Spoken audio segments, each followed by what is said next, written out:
Good morning, Kurt. Leanne, thanks so much. It is a messy start to the day with snow and ice-covered roads. With more on the morning commute, we head outside where Melissa Lamb is standing by live. Melissa. Well, Annette, things have gotten better outside here this morning. There's just a light dusting of the snow right now, but people shouldn't be fooled if you are heading out to work because the roads are still very slippery out there. Let's take a look at our live MTO cameras. There are 6 collisions currently right now in the nation's capital, one of them on the highway at 174 at Blair Road. There's lots of volume on the highway. Things are moving very slowly out there.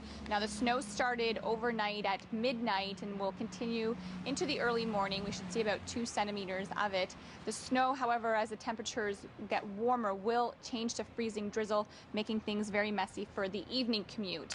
Now, CAA does have some tips for people who are heading out, and they say if you haven't put your winter tires on yet, it's never too late. It's never too late to equip your vehicle with winter tires. It does provide you with additional driving prowess in the sense that it maximizes one's ability to stop at a greater distance. So from that vantage point, if individuals haven't equipped their vehicle with winter tires as of yet, I would highly encourage them to do so. And also, don't forget to brush off your car. You can actually be fined up to $110 if you haven't brushed off your car properly. So also another important tip if you are heading on the roads this morning. Annette? That's incentive enough. All right, thanks very much for that. Melissa Lamb reporting live outside this morning. Well, workers at the Salvation Army are getting ready to take their fight for better wages outside to the picket line. The 60 unionized workers will walk off the job at 3 p.m. today to back their demands. The Salvation Army says that they've offered the workers a 7.5% wage hike over 3 years. If the strike occurs, the organization says it has a plan to continue its services.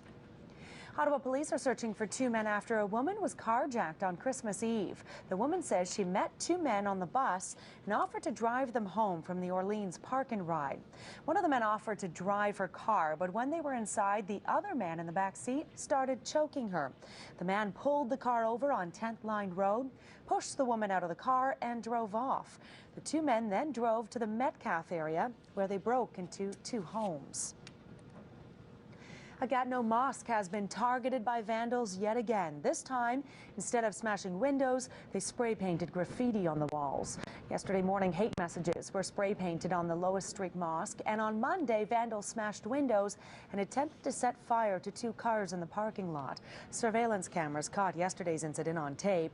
The suspect on tape is a man in his early 20s, standing about 5'8", wearing a black and gray sweater. Ask the political authority to condemn the actions, and we also ask our community to stay calm and serene in face of the provocation. It's something that is very, very disturbing, and I know that a lot of members of the community are deeply concerned about this. I mean, this is a place where people bring their families and their children. How are they supposed to explain this to their children?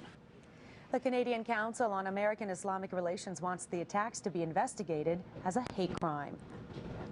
Well, there were more jobs created in December, but it wasn't enough to keep the unemployment rate from sliding upwards. Our economy added nearly 18,000 jobs in December, but the jobless rate because there were more people looking for work. In Ontario, the unemployment rate dropped from nearly 8% to 7.7%. Here in Ottawa, the unemployment rate held steady at 6.1%, and in Gatineau, the jobless rate rose slightly to 7.1%. And finally, another Canadian has been killed in Mexico. University of British Columbia PhD student Ximena Osigüeda and her boyfriend went missing in December, and they were found last week. They had been both stabbed in the neck, their bodies set on fire before being partially buried at a beach south of Acapulco. Investigators believe a robbery may have been a motive for the killings. Just on Tuesday, Robin Wood of Salt Spring Island, BC, was shot and killed in Mexico when he confronted 2 men who broke into a friend's home.